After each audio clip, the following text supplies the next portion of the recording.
university, and a university that is open 24 hours a day. We have a security apparatus in place. So I think that realistic ideas that also keep in mind public safety are of paramount importance. The gondola is a very controversial idea because I don't think a lot of people really understand what it's really all about.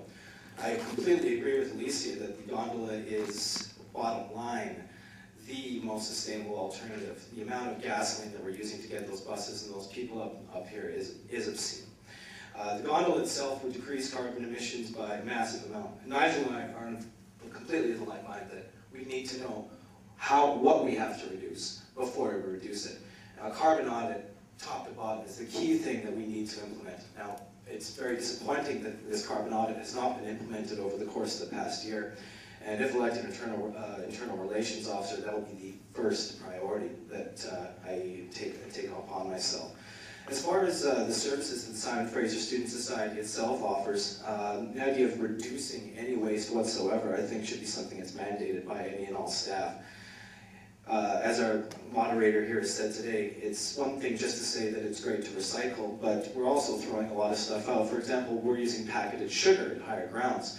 Now, these packets are made of paper. They go straight into the garbage. We're using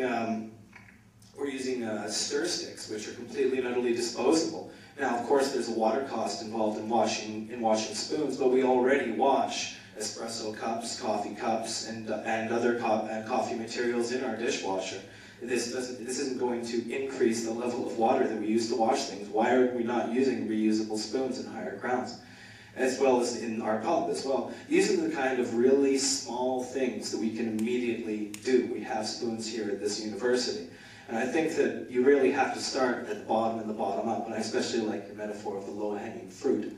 Because I think that these are the things, the realistic challenges that we can approach to show people, by example, what they can do in their everyday lives instead of moving towards lofty and unrealistic goals such as installing solar panels, which is completely outside the purview of the Simon Fraser Student Society. Okay, going last, gotten a lot of great views. I see this as a two-step process. First of all, we do need a carbon audit.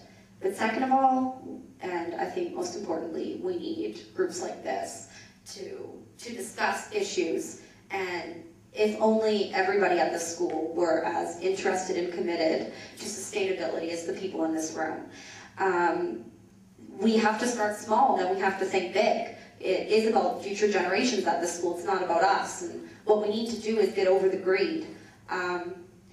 Tiny things like we were saying, improving transit, parking spaces, those are great places to start. And what we need is a sustainable start, something that can be sustained into the future.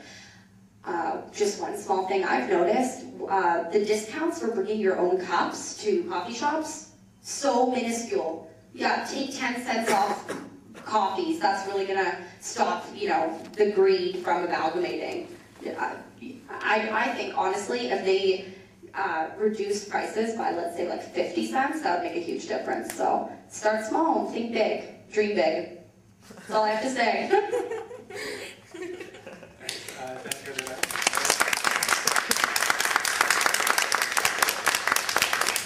I also want to thank the Sustainable Community Development Student Union for bringing this on.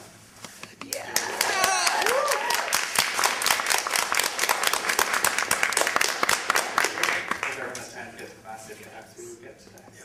Thank you. Don't worry.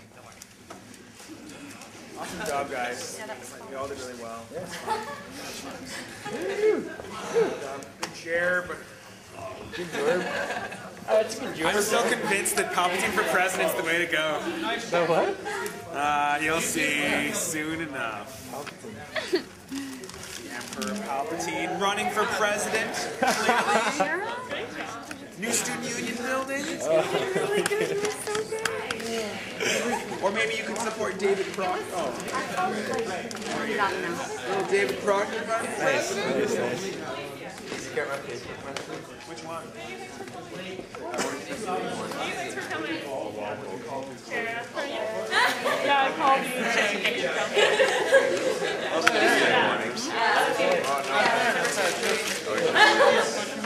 I think it's very second.